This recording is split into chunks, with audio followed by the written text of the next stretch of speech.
Salutare, oameni buni! Astăzi mă pune Mia să fac un top cu 5 metode de tortură. Spre deosebire de alte videoclipuri, nu eu le voi prezenta, ci le prezintă Mia, eu habar nu am ce mă așteaptă. Ai emoții? Da! Deci...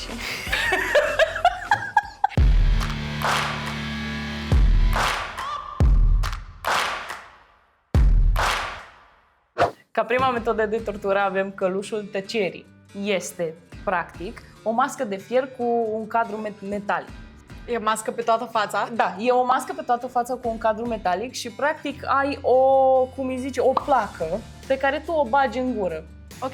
Și placa aia are niște țepi. Ok. În sus, în jos, peste tot. Placa asta era băgată în gură, nu puteai să vorbești pentru că te înțepa. Așa. Și practic asta este o metodă de tortură folosită pentru femei acuzate de bârfă excesivă, scandaluri publice, vrăjitorie, sfidarea autorităților masculine și critica față de soți. În ce an era asta? Era în secolul 16-18. Păi viața mea în secolul 16-18, doar dacă respirai, deja erai văzută ca vrăjitoare. Corect? Și scopul acesteia era să te umilească în public, bineînțeles. Te ducea, te plimba prin tot satul cu masca aia pe față. Era făcută ca să aducă femeia la tăcere, după cum, bineînțeles, era pe vremea aceea. Stai că vreau să caut o poză. Brother, păi Doamne ferește Da. să fi trăit eu în secolul ăla, că nu rezistam nici 2 zile. Îți dai seama să te prindă, să te plimbi prin oraș cu chestia aia în gură și gen oamenii râdeau și era funny pentru că erau femei. Da, da, foarte funny, foarte amuzant. Masca asta te făcea să ai răni foarte mari, să ai infecții și tot felul de chestii și ulterior ducea și uneori la deces.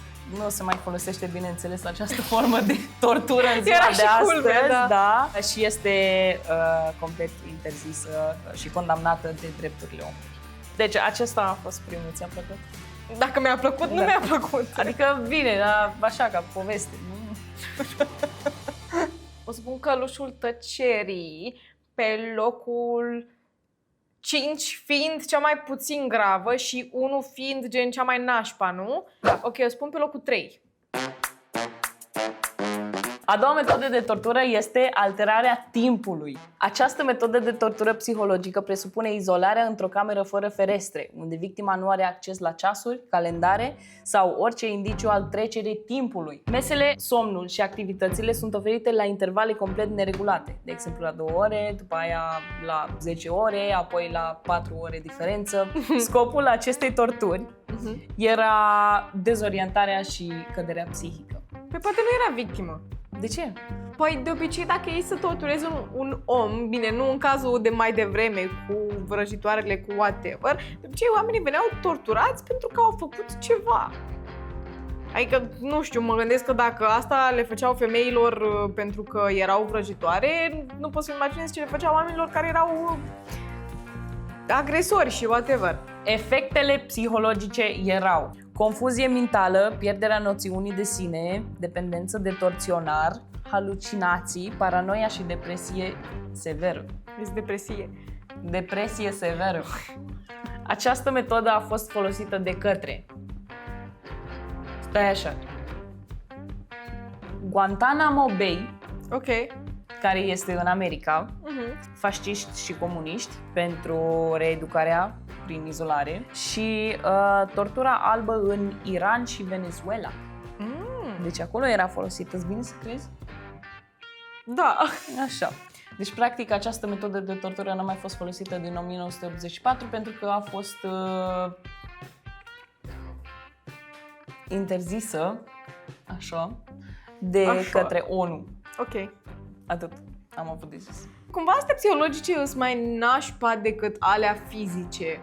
Nu știu de ce, dar așa mi se pare. E adevărat? Îmi dă cumva așa vibe de solitary confinement. Nu știu cum zice în română, dar e când ești în pușcărie și te pune în... Nu e solidaritate. Nu, izolare? Nu solidaritate. Carceră? Așa se numește carceră în română? Adică când te pune în camera aia singur, nu? Da, singur și nu știi. Adică bine, e cumva un fel de sense of time. Nu cred că e carceră. Nu, mă refer la... solitary confinement. E cumva când te pune într-o cameră, fără lumină, fără nimic, ai doar o singură ferestruță unde vine și să aduce mâncare. Și n-ai absolut nimic decât un pat. Și tu nu știi nimic, gen nu știi cum trece timpul. Carceră? Da. E cumva singura noțiune a timpului pe care o ai acolo, e doar atunci când îți aduce mâncare, știi? Da, e un fel de închisoare mai rău. Deci mă gândesc că metoda asta de tortură e un fel de închisoare, să zicem, care cu timpul a evoluat, să spunem, și nu mai e atât de nu mai e atât de... Nu mai e folosită tocmai pentru că încalcă drepturile omului, știi? Da. Anyhow, o să o pun pe locul 4. Știu că am zis că e mai grav decât aia fizică, dar presimt că urmează ceva mai rău. Următoarea tortură este tot psihologică și se numește tortura picăturii de apă. O știu pe asta. O știi pe asta? Da, cine nu știe pe asta? Voi o știați? Tu o știi? Da. Deci, tortura picăturii de apă este cunoscută sub numele de tortura chinezească a apei. E o victimă care stă pe un scaun sau undeva culcat pe spate și îi curge o picătură de apă în frunte sau în creștet. Și acest lucru se repetă fără întrerupere timp de ore, zile sau chiar mai mult. Locul unde erau ținuți de obicei era silențios și întunecat.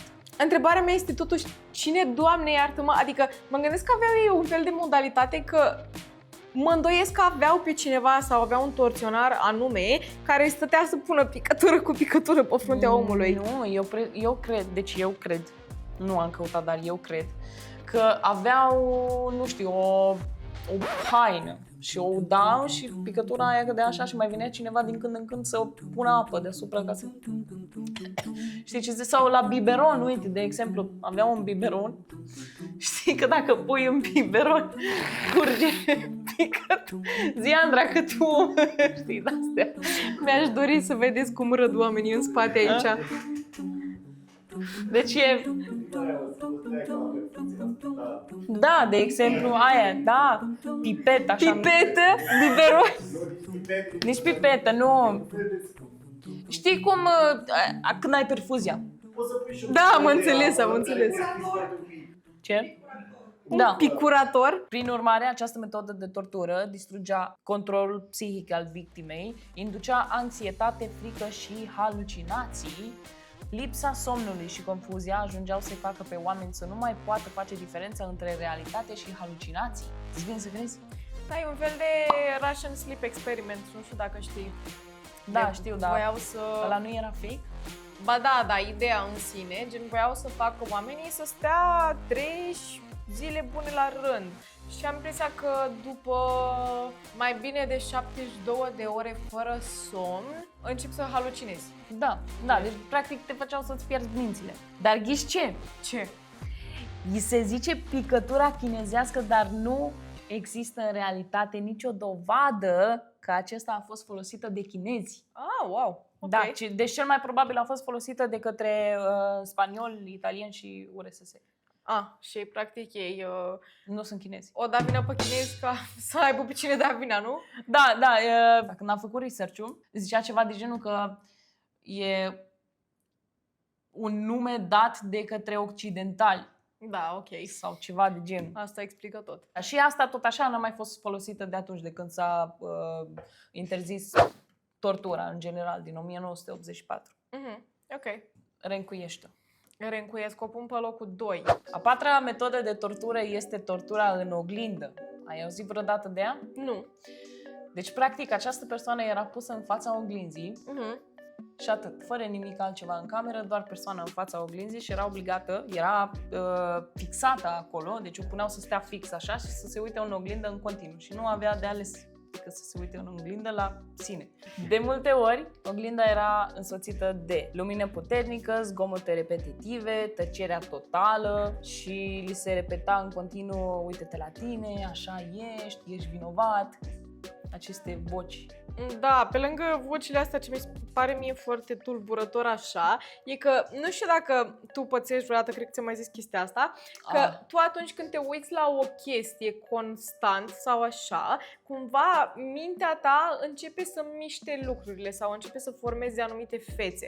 Făceam chestia asta când eram mică, mă uitam pe jos, spre exemplu pe jos era un covor și încercam să mă uit la un singur loc, gen la un singur punct și mă concentram pe punctul ăla și începeau gen chestiile să se miște în jur. Ai făcut vreodată chestia asta? Da, de exemplu când sting becul noaptea. Da. Și te uiți la scaun și începe să facă... Sau mai e chestia asta de când mă trezesc dimineața, primul lucru pe care îl fac când deschid ochii, gen prima chestie pe care o văd în fața ochilor, să fie, nu știu, o bucată de cearșaf, să fie o pisică sau să fie ceva, cumva mintea mea formează automat o față, știi? Da.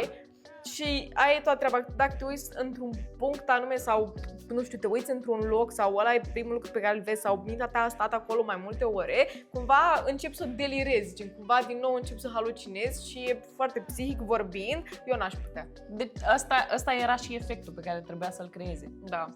Ca omul să aibă halucinații, să vadă tot felul de chestii, ca el să recunoască crime pe care nu le-a făcut, practic. Da. Această tortură era folosită în programul MK Ultra CIA. Cu CIA, cu de-astea, am înțeles, da. Știi ce e ăla? CIA? Nu, MK Ultra. Nu. Deci CIA știi ce e? Da. Așa. Deci MK Ultra a fost un program secret în CIA. Ok. Voiau să controleze mințile oamenilor, practic, și făceau experimente pe oameni. Erau oameni care au făcut ceva și gen ajungeau acolo sau erau oameni pe care îi răpeau după stradă? Când am căutat despre MK Ultra, îmi zicea că sunt oameni care erau sclavi sau oameni care nici măcar nu știau că participă, gen, nu știu, civil sau din politică, știi, care trădau țara sau mai făceau ei ce făceau. Ok. Și băga acolo și practic a fost secret până când au descoperit în final. Și tortura asta era folosită și de regimuri totalitare pentru reeducare, practic. Ok, I see. Da, eu o să pun pe asta pe locul 5. Pe locul 5? Ultima? Da. Da, dar imaginează-ți cât de rău e. Imaginează-ți că tu de obicei stai și te uiți în oglindă și îți faci machiajul și așa mai departe. Imaginează-ți să rămâi acolo. Mi-ar plăcea să nu mai plec din casă, gen. Tot așa, această metodă de tortură nu a mai fost folosită, repet, din 1984. 1984. Deci tortura... Abia în 84, adică mama era deja în via, mama avea pe atunci 10 ani, cât 8 ani. 8 ani? Mama avea 8 ani când încă existau torturile. Următoarea metodă de tortură este o metodă de tortură fizică. Oh, yes! Această metodă de tortură se numește sărarea rănilor. Sărarea? Rănilor. E un verb ăsta, sărarea? Săritul? Săritul rănilor, da. Se referă la faptul că pui sare, gen. Da, pui sare pe rană. Ca să mă doară, că eu sunt vagabondul și tu ești o doamnă sexy. Gata, așa. Și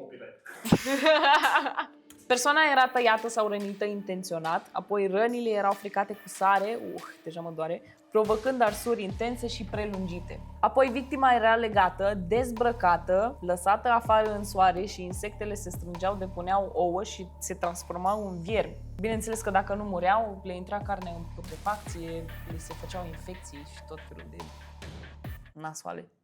Nasoale! Victimele erau deținuți politici și trădători, sclavi și oameni de pe plantații din Caraibe, Brazilia și USA. Săracii! Deci scopul era durerea prelungită, umilirea în public și, bineînțeles, moartea în unele cazuri. În unele cazuri? În unele cazuri. Doamne, îți dai seama că unii nu mureau? Da, mi-am păstrat bine locul 1. În momentul de față este considerată o tortură biologică extremă și, bineînțeles, este ilegală. În caz că nu ți-ai dat seama, este ilegală și foarte condamnabilă. Și concret, această metodă de tortură a fost folosită de către Evul Mediu, de către Imperiul Persian, în sclavie și în armata japoneză. Și cam atât am avut pentru tine azi. Wow, da, deci această formă de tortură va fi pusă pe piedestal pe locul 1. Prefer să mor în secunda 2 decât să stau să fiu torturată în felul ăsta. Da, dar gândește că poate tu nu mori. Which is worse. Da, dar gândește că... Da. Păi sare pe rană ca să mă doară, că eu sunt vagabondul și tu ești o doamnă sexy. De chiar înainte, mă supui la test. Uite-te la mini, fetele până la genunchi. Nu. That's a whole different song. Da, știu. Ce părere ai despre aceste metode de tortură și... Da, cea mai bună părere. Ce părere să am? Păi nu, da, zi-mi... Mai zi ceva.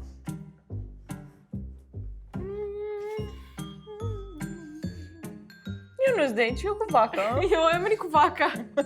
Da, nu știu dacă o să mai povestesc eu că... Am povestit, vai de capul meu. No, bine, atât a fost nou? Da. N-avem încă un outro pregătit. Da, de ce stai așa? Stai, ridică-te un pic. Mă doare spatele. Hai, Babi. Vă pupăm, vă iubim, aveți grijă de voi. Peace. They ask you how you are, you just have to say that you're fine when you're not really fine, but you just can't get into it because they would never understand.